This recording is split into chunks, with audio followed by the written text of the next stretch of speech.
আছেন একাত্তরে চলছে খেলাযোগ। দলের হয়ে দুর্দান্ত ফুটবল উপহার দেওয়ার দিনে দেখলেন হলুদ কার্ড, কিন্তু তাতে আক্ষেপ নাই। টানা 3 হারের পর শেফিল্ডকে স্বস্তি জয় এনে দিয়েছেন হামজা চৌধুরী।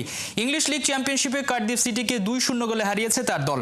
টানা হারে ইংলিশ প্রিমিয়ার লিগে খেলা কঠিন হয়ে পড়ে শেফিল্ডের জন্য। প্রিমিয়ার লিগে উঠতে থাকা চাই টেবিলের শীর্ষ দুয়ে। এমন কঠিন মারপ্যাচের সমীকরণে ঘরের মাটিতে অনবদ্য ফুটবল খেলেছেন বাংলাদেশকে প্রতিনিধিত্ব করা হামজা। গোল বাঁচানো, প্রতিপক্ষকে রুখে এগিয়ে যাওয়া দুর্দান্ত গতিতে। ট্যাকেল কিংবা অসাধারণ পাসে হামজা ছিলেন অসাধারণ। তবে ম্যাচের 68তম মিনিটে হলুদ কার্ড দেখেন হামজা। তবে তাতে থামানো যায়নি শেফিল্ডকে। ম্যাচের 82 মিনিটে দলকে লিড এনে দেন গুস্তভ হেমার ও 87 মিনিটে বেন দায়াসের গোলে 2-0-তে জয় নিয়ে মাঠ ছাড়ে শেফিল্ড। এই জয় টেবিলে 3 নম্বরে আছে শেফিল্ড। সরাসরি প্রিমিয়ার লিগ খেলতে হলে শীর্ষে 2-এ উঠতে হবে হামজাদের।